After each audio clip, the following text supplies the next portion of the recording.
Hello students, तो चलिए start करते हैं आज का लेक्चर।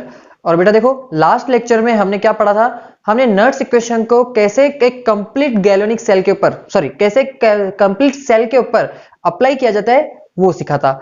एंड उसके ऊपर मैंने क्या किया था, मैंने एक एग्जांपल देकर आपको स्टेप बाय स्टेप सारे स्टेप लिखवा दिए थे कि नर्स इक्वेशन को 4 स्टेप में अप्लाई करना सिखाया था मैंने आपको। ठीक है, चलिए आज का लेक्चर स्टार्ट करते हैं। उससे पहले मैं आपको एक टॉपिक सिखा देना चाहता हूं कि इक्विलिब्रियम कंडीशन पर एक रिवर्सिबल सेल के लिए इक्विलिब्रियम कंडीशन कैसे अप्लाई की जाती है, पहले हम वो सीखेंगे। उसके बाद में नर्स इक्वेशन और उसी इक्विलिब्रियम कंडीशन को दोनों को मिक्सअप करके कुछ न्यू टाइप्स का आपको न्यूमेरिकल सॉल्व करवाऊंगा। तो चलिए स्टार्ट करते हैं आज का लेक्चर। तो आज का फर्स्ट टॉपिक डालिए बेटा, इक्विलिब्रियम कंडीशन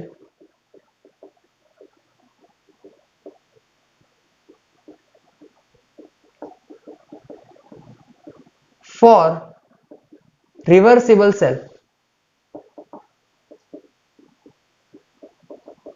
ठीक है, तो क्या है टॉपिक आज का, equilibrium condition for reversible cell. उससे पहले आपको बेटा नर्स इक्वेशन पता होनी चाहिए। तो नर्स इक्वेशन क्या थी, देखिए क्या थी Nernst equation, E cell is equal to E not cell minus 0.0591 upon n into log Q. ये था आपका नर्स इक्वेशन। अब देखिए, अब ध्यान से समझना बेटा, इक्विलिब्रियम कंडीशन का मतलब क्या होता है। इक्विलिब्रियम कंडीशन का मतलब ही यही होता है कि ये वो कंडीशन है जहां पर आपका जितना अमाउंट ऑफ रिएक्टेंट है वो प्रोडक्ट में कन्वर्ट हो रहा होगा, उतना ही अमाउंट ऑफ प्रोडक्ट क्या हो रहा होगा, रिएक्टेंट वापस कंज्यूम हो रहा होगा, कन्वर्ट हो रहा होगा। मतलब कि जितना रिएक्टेंट प्रोडक्ट में जा रहा है उतना ही प्रोडक्ट क्या होगा, वापस रिएक्टेंट में आएगा। उस कंडीशन पे क्या बोलोगे कि रिएक्शन कहां है, हमारी इक्विलिब्रियम कंडीशन पर है। तो इक्विलिब्रियम कंडीशन पे बेटा आपने थर्मोडायनेमिक्स में पढ़ा है और केमिकल इक्विलिब्रियम में भी पढ़ा है कि एट इक्विलिब्रियम कंडीशन याद रखना बेटा, नहीं पढ़ा है तो यहां पर पढ़ लेना वापिस, अभी देख लीजिए। At equilibrium delta G it becomes equal to zero. Delta G क्या रहता है आपका, इक्विलिब्रियम कंडीशन पर जीरो रहता है। And delta G naught is not equal to zero. अब यहां पर कंफ्यूजन क्रिएट होता है क्योंकि कुछ बच्चों ने ये पढ़ा भी होगा तो याद नहीं होगा। देखो ध्यान से, डेल्टा जी का मतलब क्या होता है, डेल्टा जी का मतलब होता है कि वो एनर्जी जो रिएक्शन में प्रोडक्ट को कन्वर्ट करने के लिए यूजफुल हो रही है, मतलब कि यूजफुल एनर्जी। ठीक है, गिब्स एनर्जी कौन होती है, वो एनर्जी जो रिएक्शन को प्रोसीड करवाने के लिए या फिर रिएक्टेंट को प्रोडक्ट में कन्वर्ट करने के लिए यूज हो रही है। ठीक है, प्रोसेस को कंप्लीट करने के लिए यूज हो रही है, वो एनर्जी कौन होती है, गिब्स फ्री एनर्जी होती है। और हम क्या पढ़ रहे हैं, डेल्टा जी मतलब कि change in Gibbs free energy. तो देखो इक्विलिब्रियम कंडीशन पे क्या होता है, इक्विलिब्रियम कंडीशन पर जितना रिएक्टेंट आपका प्रोडक्ट में कन्वर्ट हो रहा है उतना ही प्रोडक्ट किसमें कन्वर्ट हो रहा है, वापस रिएक्टेंट में कन्वर्ट हो रहा है ना। मतलब कि चेंज इन एनर्जी क्या रहा यहां पर, अगर आप देखो कि जितना रिएक्टेंट देखो प्रोडक्ट में जा रहा है उतना ही प्रोडक्ट क्या रहा वापस रिएक्टेंट में आ रहा ना। तो चेंज एनर्जी कितना होगा, चेंज इन एनर्जी वो किसके इक्वल रहेगा, जीरो को इक्वल ही तो रहेगा। कोई चेंज हुआ क्या यहाँ पर एनर्जी में, क्योंकि जितना रिएक्टेंट प्रोडक्ट में गया उतना ही प्रोडक्ट तो वापस किसमें आ गया है, रिएक्टेंट में आ चुका ना। तो यहां पर ओवरऑल रिएक्शन अगर देखें तो कोई एनर्जी का चेंज नहीं हो रहा है। अगर एनर्जी का चेंज नहीं हो रहा है इट मींस क्या होगा कि आपका डेल्टा जी क्या रहेगा, जीरो रहेगा। But standard Gibbs free energy कभी भी जीरो नहीं हो सकती है। ठीक है, ये ध्यान रखना, स्टैंडर्ड वैल्यू कभी भी जीरो नहीं हो सकती है, इसलिए डेल्टा जी नॉट क्या रहेगी, नॉट इक्वल टू जीरो। अब चलिए, अब हमने देख लिया कि इक्विलिब्रियम कंडीशन पे डेल्टा जी क्या रहता है, जीरो रहता है। चलिए अब नेक्स्ट बात देखो, अगर डेल्टा जी जीरो है तो बताओ ई सेल क्या हो जाएगा, वो भी तो क्या होगा, इट बिकम्स ऑल्सो जीरो। अगर डेल्टा जी है, क्योंकि डेल्टा जी क्या होता है, minus n F E cell होता है ना, पढ़ा हमने। अगर यही जीरो हो गया डेल्टा जी आपका जीरो हो चुका है तो ई सेल भी क्या हो जाएगा, जीरो हो जाएगा। तो ई सेल क्या हो गया, zero. And E not cell it not equal to zero. E not cell क्या रहेगा, जीरो के इक्वल नहीं रहेगा। ठीक है, समझ आ रही है बात। Change in Gibbs free energy at equilibrium condition पर जितना रिएक्टेंट आपका प्रोडक्ट में कन्वर्ट हो रहा है उतना ही प्रोडक्ट वापस रिएक्टेंट में कन्वर्ट हो रहा है। तो ओवरऑल अगर एनर्जी के चेंज देखे रिएक्शन में तो चेंज कितना हो रहा है, जीरो हो रहा है, इसलिए डेल्टा जी क्या रहेगा आपका, जीरो। अगर डेल्टा जी जीरो है तो ई सेल भी क्या हो जाएगा, जीरो। मतलब कि यहां से एक चीज क्लियर होगी कि एट इक्विलिब्रियम आपका ई सेल क्या रहेगा, जीरो रहेगा। तो चलिए वैल्यू पुट करते हैं, ये आ गया जीरो, ई सेल कितना हो गया, zero is equal to E not cell minus 0.0591 upon n into log Q. अब देखो यहां पर एक चीज और याद रखनी है आपको कि इक्विलिब्रियम कंडीशन पर जो आपका रिएक्शन कोएफिशिएंट होता है, इक्विलिब्रियम कंडीशन पर जो आपका रिएक्शन कोएफिशिएंट होता है उसे आप क्या लिखते हो, के इक्विलिब्रियम लिखते हो। क्या लिखते हो, के इक्विलिब्रियम लिखते हो। एट इक्विलिब्रियम कंडीशन पर रिएक्शन कोएफिशिएंट को क्या बोलते हैं हम, के इक्विलिब्रियम बोलते हैं। तो यहां पर इस क्यू की जगह क्या लिखूंगा मैं बेटा, मैं लिखूंगा यहां पर के इक्विलिब्रियम। क्या लिखूंगा, के इक्विलिब्रियम। बात समझ में आ रही है यहां तक तो कोई प्रॉब्लम नहीं ना आपको। चलिए अब एक और बात, ई नोट सेल, यहां पर क्या बोला मैंने, E naught cell is not equal to zero. देखो इसका मतलब समझना, ई नोट सेल कभी भी इक्विलिब्रियम पे जीरो तो नहीं होगा, लेकिन कैलकुलेशन में ये जीरो जरूर आ सकता है। कैलकुलेशन में मैथमेटिकली जब हम सॉल्व करेंगे तब ई नोट के जीरो आने की प्रोबेबिलिटी है, लेकिन उसका मतलब ये नहीं हो जाता कि रिएक्शन आपकी इक्विलिब्रियम पर है। बहुत ध्यान से समझना, अगर ई नोट सेल कभी न्यूमेरिकल सॉल्व करते हुए अगर ई नोट सेल अगर जीरो आ जाता है तो इसका मतलब ये कभी नहीं कह सकते आप कि आपकी रिएक्शन इक्विलिब्रियम पर है। अगर आपको इक्विलिब्रियम कंडीशन चेक करनी है तो क्या चेक करोगे आप, ई सेल को चेक करोगे। किसको चेक करोगे, ई सेल को। अगर ई सेल जीरो है तो हाँ रिएक्शन मेरी इक्विलिब्रियम पे है, लेकिन अगर ई नोट सेल जीरो है तो इसका मतलब ये कतई नहीं कहोगे आप कि रिएक्शन मेरी इक्विलिब्रियम पर है। यहां तक क्लियर है। चलिए अब इस रिएक्शन को थोड़ा रीअरेंज कर लेते हैं। इस रिएक्शन को जब रीअरेंज करते हो तो देखो ध्यान से, आपका ई नोट सेल क्या बन जाएगा, देखो ये बन जाएगा 0.0591 upon n into log K equilibrium. क्या बन गया, E naught cell is equal to 0.0591 upon n into log K equilibrium. तो ये जो कंडीशन है, इंपोर्टेंट मार्क कर दीजिए इस कंडीशन को, बहुत बहुत बहुत ज्यादा इंपोर्टेंट रहेगी ये इक्वेशन, क्योंकि आपके पास आज के बाद कभी भी न्यूमेरिकल में इक्विलिब्रियम की कंडीशन बोल दे, डायरेक्ट ये फॉर्मूला अप्लाई करना, आपको कोई प्रॉब्लम नहीं आएगी, आपका आंसर आपको जरूर मिलेगा। इक्विलिब्रियम कंडीशन पर आपको यही इक्वेशन यूज करनी है, क्या है, E naught cell is equal to 0.0591 upon n into log K equilibrium. बात समझ में आ रही है, क्लियर है ना। चलिए एक और बात, जैसे आप क्यू कैलकुलेट कर रहे थे, क्यू जैसे आप कैलकुलेट करते हो प्रोडक्ट की कंसंट्रेशन अपॉन रिएक्टेंट की कंसंट्रेशन, उसी तरह से आप के इक्विलिब्रियम को भी कैलकुलेट करते हो। एक और बात, अगर के इक्विलिब्रियम से आप क्या बता सकते हो, आप के इक्विलिब्रियम से ई नोट सेल के साइन को रिप्रेजेंट कर सकते हो कि ये पॉजिटिव रहेगा या फिर नेगेटिव रहेगा। अगर के इक्विलिब्रियम की वैल्यू ग्रेटर देन 1 आती है, ध्यान से सुनना, इफ के इक्विलिब्रियम इज ग्रेटर देन 1, अगर के इक्विलिब्रियम 1 से बड़ा है, अगर के इक्विलिब्रियम बड़ा है 1 से, तो बताओ लॉग के इक्विलिब्रियम क्या होगा, ये भी 1 से बड़ा रहेगा।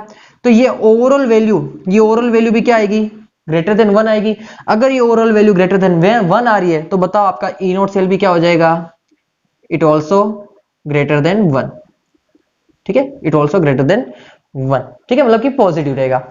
अगर आपका के इक्विलिब्रियम लेस देन 1 आ जाता है, आपका के इक्विलिब्रियम लेस देन 1 आ जाता है, तो ई नोट सेल भी क्या हो जाएगा, लेस देन 1 हो जाएगा। ठीक है, मतलब कि साइन कैसा हो जाएगा इसका, नेगेटिव हो जाएगा। ठीक है, साइन की बात कर रहे हैं हम। ठीक है, अगर के इक्विलिब्रियम 1 आ गया, तो क्या होगा, अगर के इक्विलिब्रियम 1 आता है तो log 1 की वैल्यू कितनी होती है, 0, मतलब कि आपका ई नोट सेल कितना हो जाएगा, 0। ई नोट सेल कितना हो जाएगा, 0। ठीक है, इसे हम लिख देते हैं नेगेटिव और इसे हम लिख देते हैं पॉजिटिव। ठीक है,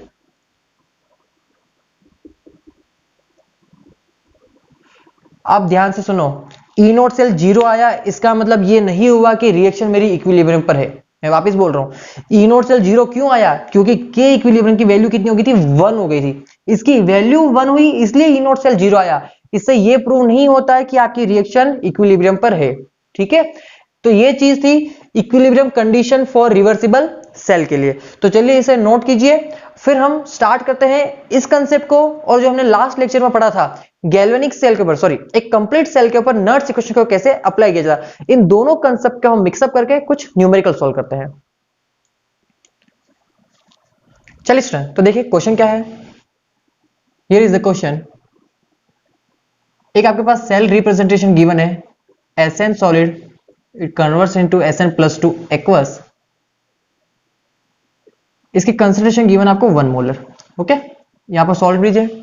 देन फिर बोला है कि Pb+2 एक्वस, इसकी कंसंट्रेशन गिवन है आपको 10⁻³ molar, it converts into Pb solid. ठीक है, ये आपका सेल का रिप्रेजेंटेशन गिवन है। फिर आपको यहां पर ये बोला है एक ई नॉट फॉर द Sn+2 से Sn, ये गिवन है -0.14 volt, and E not for the lead Pb+2 से Pb, ये गिवन है -0.13 वोल्ट। चलिए ठीक है, सेल रिप्रेजेंटेशन गिवन है और दोनों का ई नॉट भी गिवन है। अब फिर आपसे पूछा है calculate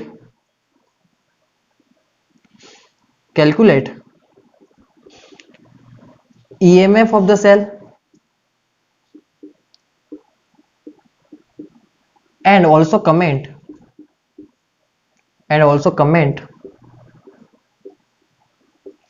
spontaneity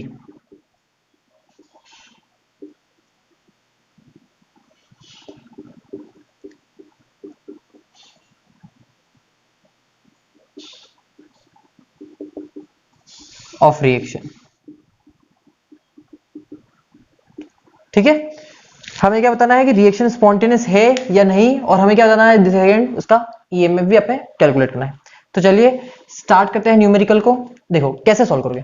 first of all आपको ये पहचानना चाहिए कि देखो नर्स इक्वेशन अप्लाई करनी है, ये चीज तो क्लियर है ना, क्योंकि ईएमएफ सेल का EMF of the cell calculate करना है, मतलब कि ई सेल कैलकुलेट करना है, मतलब कि फर्स्ट स्टेप हो गया आपको नर्स इक्वेशन अप्लाई करनी, ये पता चल गया। चलिए नर्स इक्वेशन अप्लाई करने का फर्स्ट स्टेप क्या था, तो हमें क्या करना है, पहले स्टेप नंबर 1 हमें कंप्लीट सेल रिएक्शन लिखनी है, उसके लिए पहले हम एनोड की बात करते हैं। एनोड पे कौन सी रिएक्शन हो रही है, देखो एनोड पे कौन सी रिएक्शन होती है, ऑक्सीडेशन होती है। बताओ यहां पर ऑक्सीडेशन कहां हो रहा है, तो हियर इज द ऑक्सीडेशन हो रहा है, SN 0 से कहां जा रहा है, +2 में जा रहा है। ठीक है, नहीं भी दे रखा हो, इसका अगर अपोजिट भी दिया होता तो भी हम इसे ही एनोड वाली रिएक्शन मानते हैं। ठीक है, हमने लास्ट लेक्चर में पढ़ा है कि इस सेल रिप्रेजेंटेशन में जो भी पहले लिखा गया है वो तो हमेशा क्या रहेगा, एनोड ही रहेगा। ठीक है, तो एनोड पे कौन सी रिएक्शन हो रही है, SN सॉलिड Sn+2 में कन्वर्ट हो रहा है। ठीक है, अगर Sn सॉलिड Sn+2 में कन्वर्ट हो रहा है तो बताओ कितने इलेक्ट्रॉन का लॉस कर रहा है, 2 इलेक्ट्रॉन का लॉस कर रहा है। एक चीज क्लियर होगी। ठीक है, अब बताओ कैथोड की रिएक्शन क्या हो जाएगी, तो कैथोड की रिएक्शन हो जाएगी, देखो कैथोड के लिए रिएक्शन क्या हो जाएगी, Pb+2 जो एक्वस है सॉल्यूशन का, जो Pb+2 है, ये 2 इलेक्ट्रॉन गेन करेगा और किसमें कन्वर्ट होगा, Pb सॉलिड के अंदर कन्वर्ट होगा। क्लियर हो गई बात। देख लो रिएक्शन बैलेंस है क्या दोनों, यस दोनों रिएक्शन बैलेंस है। अब क्या करते हैं बेटा, अब हम नेट सेल रिएक्शन लिखते हैं। नेट सेल रिएक्शन कैसे लिखेंगे, दोनों रिएक्शन को ऐड करेंगे, तो नेट सेल रिएक्शन क्या हो जाएगी, यहां से आपकी नेट सेल रिएक्शन हो जाएगी। देखो दोनों को ऐड करोगे तो ये 2 इलेक्ट्रॉन से तो 2 इलेक्ट्रॉन कैंसिल हो गए। ठीक है, ये तो कैंसिल हो गए। ठीक है, दोनों को ऐड कर दो, Sn solid plus Pb+2 aqueous, it gives Sn+2 aqueous plus Pb solid. चलो ठीक है, नेट सेल रिएक्शन पता चल गया। नेट इलेक्ट्रॉन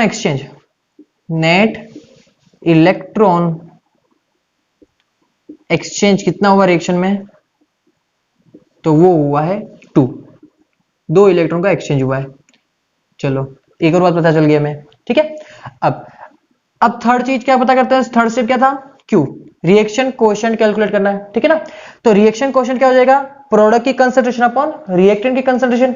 बताओ प्रोडक्ट की कंसंट्रेशन क्या है यहाँ पर, तो प्रोडक्ट में हो जाएगा आपका Sn+2 एक्वस अपॉन रिएक्टेंट में क्या हो जाएगा, Pb+2 एक्वस। ठीक है ना, Pb और Sn जो सॉलिड है इसे आप कंसीडर नहीं करोगे, इनकी कंसंट्रेशन आप यूनिट मान के चलते हो, 1 मान के चलते हो। चलो ठीक है, Q पता चल गया हमें। ठीक है, अब फोर्थ स्टेप ई नोट चेक करना है, ई नोट सेल निकालना है ना। तो ई नोट सेल कैसे निकालते हो बेटा, याद करो ई नोट कैथोड माइनस ई नोट एनोड, यही होता है ना फॉर्मूला ई नोट सेल कैलकुलेट करने के लिए। अब यहां पर कंफ्यूजन हो जाएगा बच्चों को, बच्चे गलती जरूर करेंगे। क्यों, क्योंकि ये जो दोनों वैल्यू है, ये दोनों वैल्यू कौन सी रखनी होती है आपको, SRP वैल्यू लिखनी होती है। कहा यहां पर ई नोट कैथोड की वैल्यू भी SRP होगी और ई नोट एनोड की वैल्यू भी कौन सी होगी, SRP। चलो आ जाओ, बताओ दोनों में से कैथोड कौन है, टीन और लेड, दोनों में से कैथोड कौन है, तो लेड कौन है, कैथोड है। कैथोड का ई नोट कितना गिवन है, सॉरी लेड कैथोड है ना, इसका ई नोट कितना गिवन है, तो देखो -0.13 वोल्ट गिवन है। ये क्या है, ये SRP वैल्यू है क्या, ये SRP है, देखो ना ध्यान से समझो। SRP वैल्यू लिखनी है ना यहाँ पर, तो आपको SRP मतलब कि standard reduction of potential value लिखनी है। तो देखो यहाँ पर ये स्टैंडर्ड वैल्यू तो गिवन है, लेकिन देखो +2 से किस में जा रहा है, ये 0 में जा रहा है, +2 से किस में जा रहा है, 0 में जा रहा है। मतलब कि हाँ ये एसआरपी वैल्यू है। ये कौन सी वैल्यू है, एसआरपी वैल्यू है। ठीक है, तो कैथोड की एसआरपी वैल्यू कितनी हो गई, -0.13 वोल्ट। कितनी हो गई, -0.13 वोल्ट इज, फिर माइनस। अब बताओ एनोड के लिए, एनोड कौन है, टीन। टीन का क्या एसआरपी वैल्यू गिवन है, हाँ ये टीन की भी एसआरपी वैल्यू गिवन है। ठीक है ना, देखो +2 से 0 में जा रहा है, मतलब कि एसआरपी वैल्यू गिवन है। कितनी गिवन है, -0.14 वोल्ट गिवन है। ठीक है, अगर अगर यहां पर ये हो जाता, देखो ध्यान से, इस लेड को अगर ये इस तरह से लिख के दे देता, E0 PB TB +2 is equal to 0.13 volt, अगर इस तरह से लिख के दे देता, मतलब कि ये वैल्यू कौन सी हो जाती, ये एसओपी वैल्यू हो जाती। कौन सी हो जाती, देखो 0 से किस में जा रहा है, +2 में जा रहा है, मतलब कि अब ये कौन सी वैल्यू हो जाती है, ये इसकी एसओपी वैल्यू हो जाती। अब हमें यहां पर जो वैल्यू पुट करनी है वो कौन सी पुट करनी है, एसआरपी। तो एसओपी वैल्यू को, स्टैंडर्ड ऑक्सीडेशन पोटेंशियल को स्टैंडर्ड रिडक्शन पोटेंशियल में कन्वर्ट करने के लिए आप क्या करते हो बेटा, एसओपी क्या होता है, equal and opposite of SRP होता है। ठीक है ना, होता है ना, हमने पढ़ा है लास्ट लेक्चर में। तो फिर हम क्या करते हैं, इसको इक्वल एंड अपोजिट करते हैं, मतलब कि -0.13 करके फिर क्या करते हैं, उसको एसआरपी में कन्वर्ट करते हैं। ठीक है, तो एसओपी को एसआरपी में कन्वर्ट करना आपको आता है। ठीक है, यहां पर तो डायरेक्ट एसआरपी गिवन था, इसलिए हमें कोई प्रॉब्लम नहीं है। चलिए अब मूव करते हैं आगे। अब देखिए बेटा आगे चलते हैं।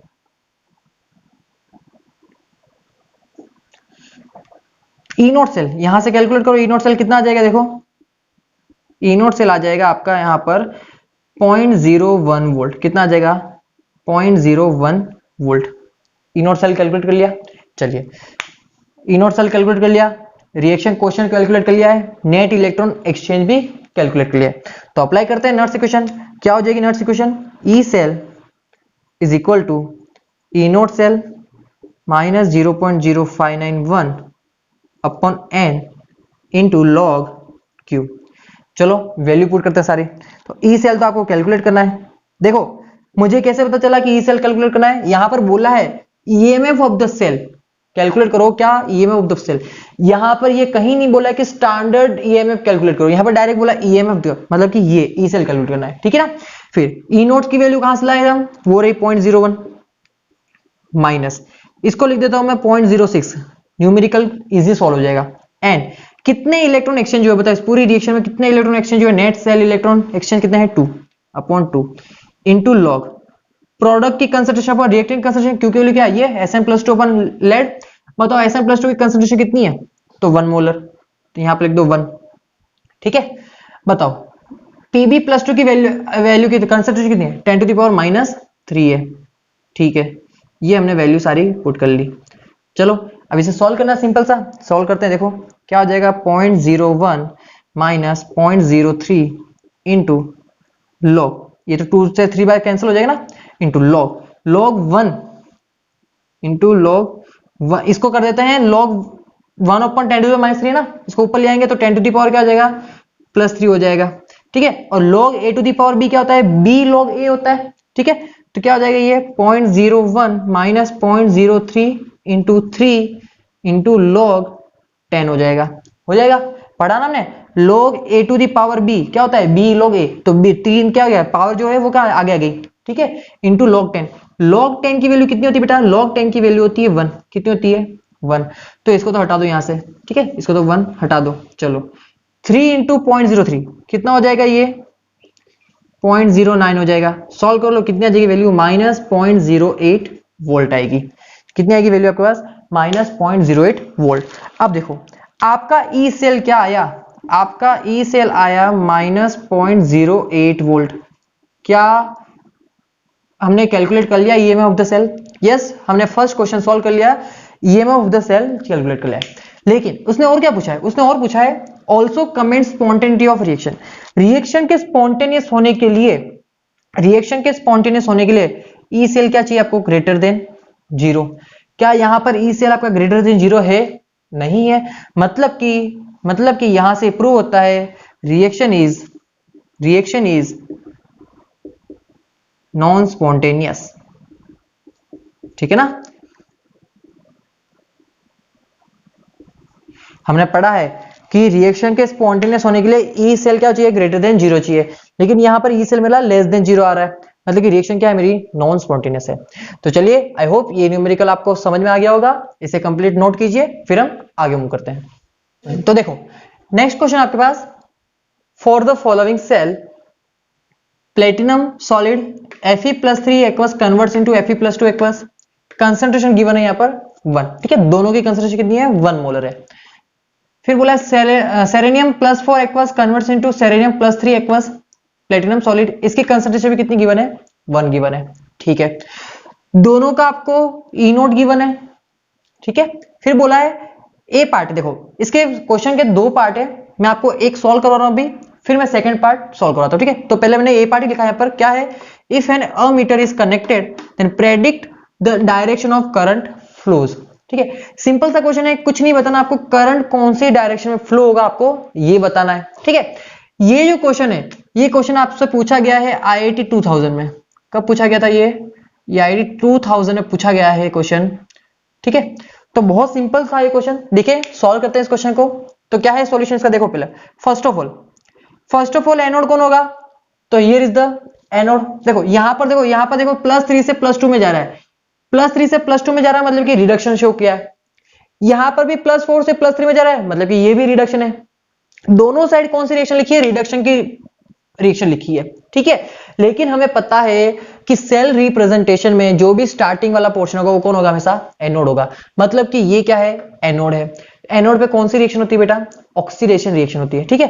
तो ऑक्सीडेशन रिएक्शन लिखते हैं अपन एनोड के लिए, ऑक्सीडेशन के लिए क्या हो जाएगा Fe+2 aqueous converts into Fe+3 aqueous, और क्या करेगा एक इलेक्ट्रॉन का लॉस कर रहा होगा, सही है, समझ में, ध्यान से देखो यहां पर लिखा था Fe+3 से +2, तो इसको डायरेक्ट उठा के मत लिख देना, क्यों, क्योंकि ये एनोड वाला कंपार्टमेंट है, एनोड के कंपार्टमेंट में क्या होता है ऑक्सीडेशन होता है, ऑक्सीडेशन का मतलब क्या होगा इलेक्ट्रॉन का लॉस करना, तो देखो यहां पर Fe+2 से +3 में जा रहा है तो एक इलेक्ट्रॉन का लॉस कर रहा है, तो रिएक्शन क्या करना आपको रिवर्स करके यहां पर लिखनी है, ठीक है, तो ये आपको लिखना आना चाहिए, ठीक है ना। चलो अब बात करते हैं कैथोड के लिए, तो कैथोड पे कौन सी रिएक्शन हो रही होगी बेटा, ये तो वेल नोन है, कैथोड पे क्या होगा, एनोड पे ऑक्सीडेशन हो रहा है तो कैथोड पे क्या हो रहा होगा रिडक्शन हो रहा है, रिडक्शन का मतलब क्या होगा इलेक्ट्रॉन गेन कर रहा होगा, तो देखो सेरेनियम +4 से +3 में जा रहा है, तो बताओ इसने एक इलेक्ट्रॉन गेन किया तभी तो +4 से +3 में गया, ठीक है, तो सेरेनियम +4 एक्वस एक इलेक्ट्रॉन गेन करेगा और सेरेनियम +3 एक्वस में कन्वर्ट हो जाएगा। क्या यहां तक बात समझ में आती है क्या, पहले तो आपको एनोड लिखना आना चाहिए, एनोड की रिएक्शन लिखना आना चाहिए, यहां पर कुछ भी गिवन हो रिएक्शन कौन सी लिखनी है ऑक्सीडेशन वाली, ऑक्सीडेशन वाली रिएक्शन मतलब कि इलेक्ट्रॉन का लॉस करना चाहिए, मतलब कि इलेक्ट्रॉन का लॉस कर रहा है दिख रहा है मुझे। सेकंड क्या है कैथोड, रिएक्शन कुछ भी दो वहां पर कुछ भी दो रिएक्शन, लेकिन मुझे इतना ध्यान रखना चाहिए कि यहां पर कौन सी रिएक्शन होगी, कैथोड के लिए रिडक्शन रिएक्शन होगी, मतलब कि इलेक्ट्रॉन गेन करना चाहिए, देखो एक इलेक्ट्रॉन गेन किया तभी तो +4 से +3 में गया, ठीक है। देख लो दोनों रिएक्शन बैलेंस है क्या, नंबर ऑफ इलेक्ट्रॉन्स भी क्या है बैलेंस है, अब क्या करेंगे दोनों को ऐड कर देंगे, ऐड करते हमें क्या मिल जाएगा, हमें नेट सेल रिएक्शन मिल जाएगा, क्या मिल जाएगा नेट सेल रिएक्शन।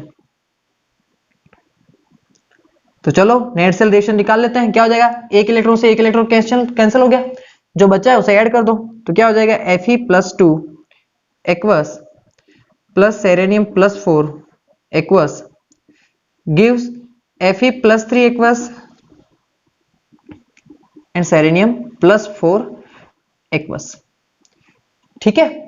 अब सेकंड बात ये बताओ नेट इलेक्ट्रॉन एक्सचेंज कितना हुआ यहां पर, तो देख लो net electron exchange overall reaction में नेट इलेक्ट्रॉन एक्सचेंज कितना हुआ है 1 हुआ है, कितना हुआ है 1 हुआ है, दिख रहा ना पर एक इलेक्ट्रॉन ही तो एक्सचेंज हुआ है।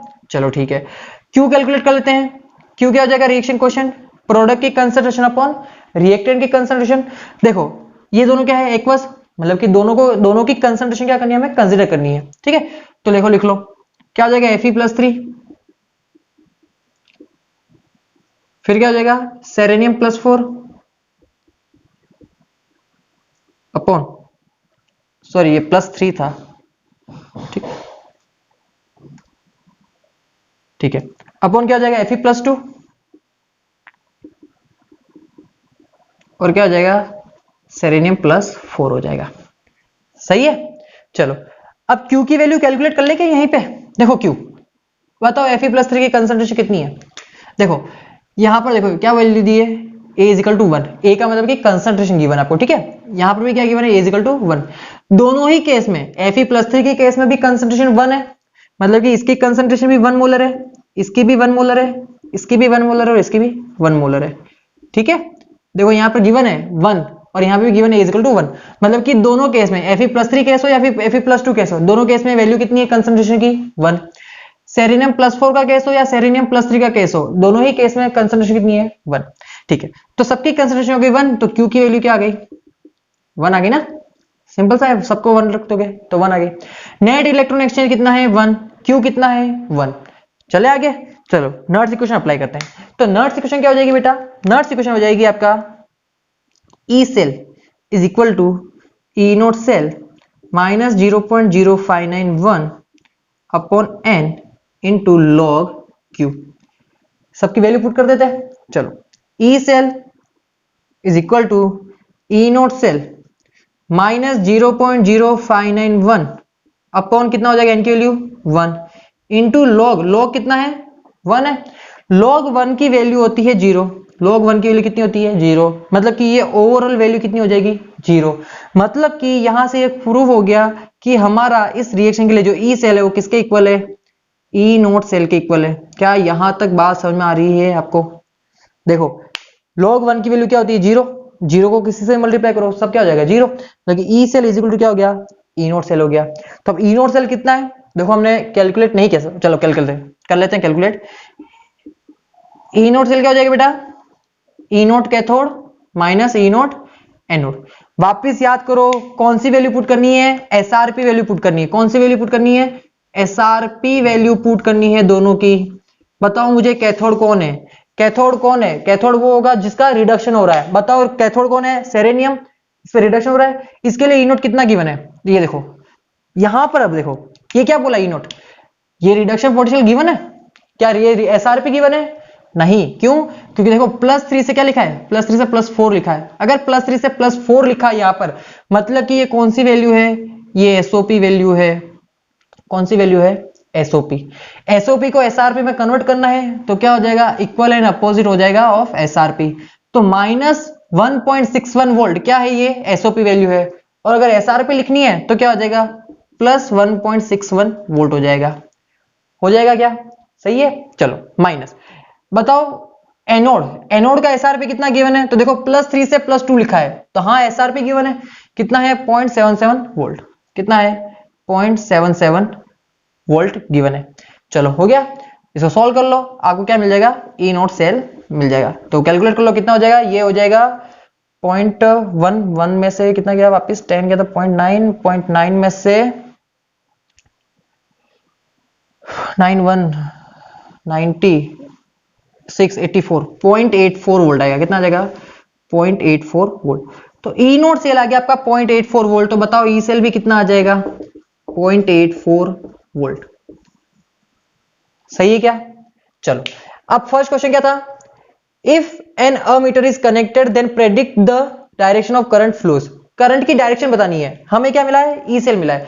क्या ई सेल आपका ग्रेटर देन 0 है, ध्यान से देखो, क्या आपका ई सेल ग्रेटर देन 0 है, यस ग्रेटर देन 0 है।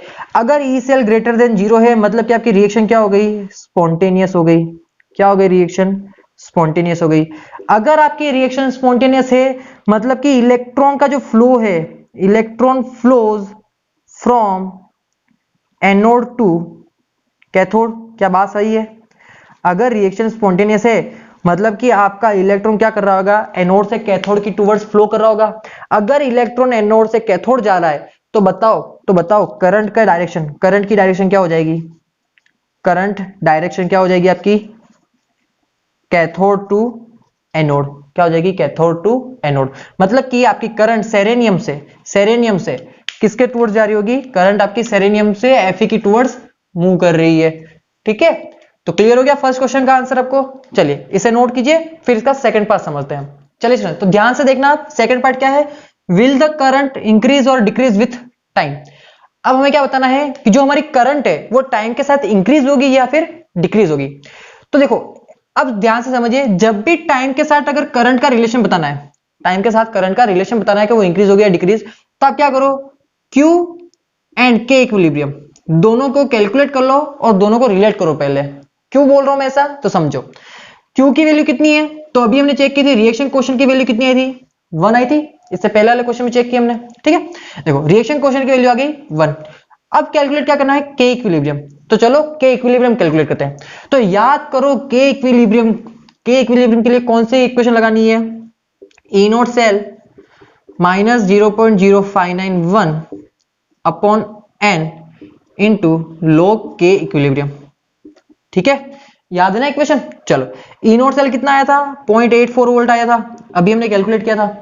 चलो मा इज इक्वल टू क्या हो जाएगा इधर, सॉरी ये इज इक्वल टू है 0.0591 अपॉन एन, एन बताओ कितना है, एक इलेक्ट्रॉन का एक्सचेंज हुआ था नेट सेल इलेक्ट्रॉन में, ठीक है। चलो इनटू लॉग के इक्विलिब्रियम। चलो यहां से के इक्विलिब्रियम कैलकुलेट कर लो, तो यहां से जब इसको डिवाइड करोगे तो ये हो जाएगा 0.84 अपॉन 0.06 कर लेते हैं इसको, ठीक है, इसको 0.06 मान लेते हैं, is equal to log K equilibrium. तो ये हो जाएगा 6 इंटू 14, ये हो जाएगा 14 is equal to log K equilibrium. तो बताओ के इक्विलिब्रियम कितना हो जाएगा, वो हो जाएगा 10 टू द पावर 14। क्या हमने के इक्विलिब्रियम कैलकुलेट कर लिया। चलिए मुझे बताओ अब Q और के इक्विलिब्रियम, Q की वैल्यू कितनी है 1, के इक्विलिब्रियम की वैल्यू कितनी है 10 टू द पावर 14, मतलब कि Q की वैल्यू बहुत बहुत बहुत ज्यादा लेसर है के इक्विलिब्रियम से। क्या यहां तक बात समझ आ रही है। Q की वैल्यू हमने इससे पहले वाले पार्ट में सोल्व की थी, कितनी आई थी 1। के इक्विलिब्रियम की वैल्यू हमने इक्विलिब्रियम की इक्वेशन अप्लाई की और सॉल्व किया तो कितना है 10 टू द पावर 14, मतलब कि Q की वैल्यू के इक्विलिब्रियम से बहुत ज्यादा स्मॉलर है। तो अब याद करो थर्मोडायनेमिक्स, सॉरी केमिकल इक्विलिब्रियम में हमें पढ़ा है, अगर नहीं पढ़ा है तो कोई बात नहीं, यहां पर समझ लेना। अगर Q की वैल्यू, ध्यान से सुन लेना, अगर Q की वैल्यू के इक्विलिब्रियम से बहुत ज्यादा स्मॉलर है, बहुत ज्यादा स्मॉलर है, इट मींस आपकी जो रिएक्शन है वो फॉरवर्ड डायरेक्शन में मूव कर रही होगी। कौन से डायरेक्शन में मूव कर रही होगी, फॉरवर्ड डायरेक्शन में मूव करती है। जब भी Q की वैल्यू के इक्विलिब्रियम से कम होती है, इट मींस कि आपकी जो भी रिएक्शन है वो फॉरवर्ड डायरेक्शन में मूव कर रही है, ठीक है, आगे बढ़ रही है, प्रोडक्ट फॉर्म कर रही है। तो अब देखो, अब हमें क्या बोला कि यहां पर हमें टाइम को बताना है कि टाइम इंक्रीज हो गया या डिक्रीज। तो देखो Q की वैल्यू क्या है, बहुत ज्यादा स्मॉलर है। Q की कंडीशन होती है कि अगर Q की वैल्यू के इक्विलिब्रियम से कम है तो क्या है, Q क्या करता है, Q के इक्विलिब्रियम के इक्वल होना चाहता है। Q की कंडीशन होती है कि Q क्या बनना चाहता है, Q के इक्विलिब्रियम के इक्वल होना चाहता है। तो Q की वैल्यू बहुत ज्यादा स्मॉलर है, ठीक है, के इक्विलिब्रियम से। तो Q क्या चाहेगा, Q चाहेगा कि मैं अपनी वैल्यू को इंक्रीज करूं, कब तक, तब तक इंक्रीज करूं जब तक मैं के इक्विलिब्रियम के इक्वल ना हो जाऊं, मतलब कि Q के इक्विलिब्रियम के इक्वल होना चाहता है। अगर Q को के इक्विलिब्रियम के इक्वल होना है तो बताओ क्या करना पड़ेगा, अपनी वैल्यू इंक्रीज करनी पड़ेगी ना। समझ में बात, समझो ध्यान से। Q की वैल्यू के इक्विलिब्रियम से बहुत ज्यादा स्मॉलर है, it means reaction forward direction move कर रही है। अब Q की यहां पर कंडीशन होती है कि Q के इक्विलिब्रियम के इक्वल होना चाहता है। अगर Q को के इक्विलिब्रियम के इक्वल होना है मतलब कि उसको अपनी वैल्यू बढ़ानी पड़ेगी, अपनी वैल्यू बढ़ाएगा तभी तो वो के इक्विलिब्रियम के इक्वल जाएगा, ठीक है। कब तक बढ़ाएगा, जब तक वो के इक्विलिब्रियम के इक्वल नहीं हो जाता। तो अब ध्यान से समझो, अगर Q बढ़ता है तो समझो, अब नर्स इक्वेशन से ई सेल क्या था, E naught cell minus 0.0591 upon n into log Q, ठीक है। अब Q क्या चाहता है, Q चाहता है कि अपनी वैल्यू बढ़ाऊं। क्यों बढ़ाऊं, क्योंकि उसको के इक्विलिब्रियम के इक्वल होना है। अगर Q बढ़ेगा तो बताओ log Q क्या होगा, बढ़ेगा। अगर log Q बढ़ेगा तो बताओ ये पूरी टर्म क्या होगी, बहुत ज्यादा इंक्रीज हो जाएगी। ये की बहुत बड़ी टर्म, इसमें से ई नोट सेल को माइनस करोगे तो ई सेल की वैल्यू क्या आएगी, नेगेटिव आएगी। क्या आएगी, नेगेटिव आएगी। बात समझना मेरी, वापस सुनना, यहां तक तो क्लियर है ना, ठीक है। अब समझो, Q बढ़ेगा, अगर Q बढ़ेगा मतलब कि log Q की वैल्यू बढ़ेगी। अगर log Q की वैल्यू बढ़ रही है और उसको इससे मल्टीप्लाई करो तो वैल्यू क्या होगी, बहुत ज्यादा बिगर होगी। एक बड़ी वैल्यू को जब ई नोट सेल में से माइनस करोगे तो वैल्यू क्या आएगी आपकी, नेगेटिव में आएगी। क्यों, क्योंकि यहां पर नेगेटिव टाइम है ना, नेगेटिव साइन है, देखो यहां पर ये नेगेटिव है, मतलब कि बड़ी वैल्यू क्या होगी, नेगेटिव हो चुकी है। तो एक नेगेटिव वैल्यू, बड़ी नेगेटिव वैल्यू को ई नोट सेल में से माइनस करोगे तो ई सेल क्या आएगा आपका, नेगेटिव आएगा। इट मींस ई सेल क्या आएगा आपका, लेस देन 0 आएगा।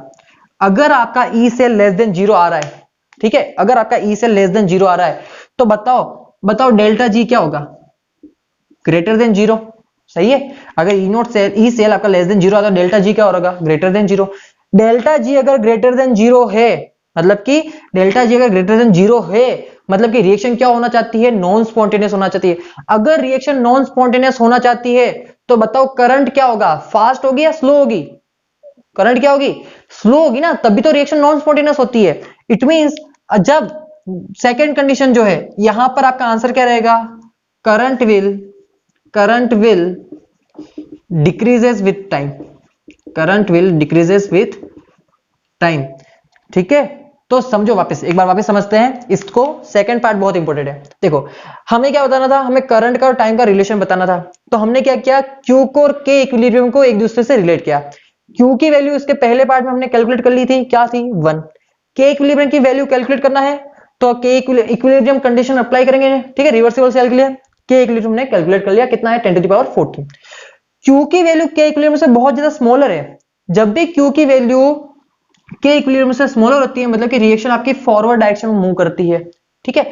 अगर रिएक्शन फॉरवर्ड डायरेक्शन में मूव कर रही है, कोई बात नहीं। अब देखो, अब क्यू क्या होना चाहता है, के इक्विलिब्रियम के इक्वल होना चाहता है, ये कंडीशन होती है रिएक्शन क्वेश्चन की, ठीक है, कि ये के इक्विलिब्रियम के इक्वल होना चाहता है, क्योंकि इसको रिएक्शन क्या करनी है, इक्विलिब्रियम पर लानी है, रिएक्शन को इक्विलिब्रियम अचीव करवाना है, तो उसके लिए क्या होना चाहिए, दोनों इक्वल होना चाहिए। तो इन दोनों के इक्वल होने के लिए क्यू का क्या करना पड़ेगा, क्यू को अपनी वैल्यू बढ़ानी पड़ेगी। क्यू अपनी वैल्यू बढ़ाएगा, मतलब कि लॉग क्यू की वैल्यू क्या होगी, बढ़ेगी। लॉग क्यू की वैल्यू बढ़ी और इसको इसके थ्रू मल्टीप्लाई किया, मतलब कि वैल्यू क्या होगी, बहुत ज्यादा इंक्रीज हुई। एक बड़ी वैल्यू में से जब ई नोट सेल को माइनस करोगे तो ई सेल क्या आ जाएगा आपका, नेगेटिव, मतलब कि less than zero. E cell less than zero का मतलब होता है कि आपकी जो डेल्टा जी है वो ग्रेटर देन जीरो हो चुका है। और delta G greater than zero का मतलब ये होता है कि रिएक्शन आपकी नॉन स्पॉन्टेनियस होना चाहती है। अगर रिएक्शन नॉन स्पॉन्टेनियस होना चाहती है, मतलब कि करंट को क्या करना पड़ेगा, अपने आप को करंट क्या होनी चाहिए, डिक्रीज होनी चाहिए। अगर करंट डिक्रीज होगा तभी तो ये कंडीशन को सेटिस्फाई कर सकता है, ठीक है। तो ये है सेकंड पार्ट इसका। तो आई होप ये पार्ट भी आपको क्लियर हो चुका होगा। तो आज का लेक्चर हम यही फिनिश करते हैं, और जाते जाते मैं आपको एक न्यूमेरिकल होमवर्क की फॉर्म में दे रहा हूं, उसका आंसर आप कमेंट बॉक्स में जरूर दीजिए। तो देखो स्टूडेंट, ये है आपका होमवर्क, क्या है एक बार रीड कर लेते हैं क्वेश्चन को। What ratio of lead +2 to Sm+2 concentration is needed to reverse the following cell reaction. आपको एक सेल रिएक्शन गिवन है, इस रिएक्शन को रिवर्स करने के लिए आपको कितनी रेशियो का कंसंट्रेशन चाहिए, कौन सा कंसंट्रेशन रेशियो चाहिए लेड +2 और Sm+2 का, ठीक है। तो ये आपका क्वेश्चन है, आई होप आप इसे सॉल्व कर लोगे, और आप कमेंट बॉक्स में जरूर आंसर दीजिएगा कि इसका आंसर क्या होगा। अब हम मिलते हैं नेक्स्ट लेक्चर में नए टॉपिक के साथ।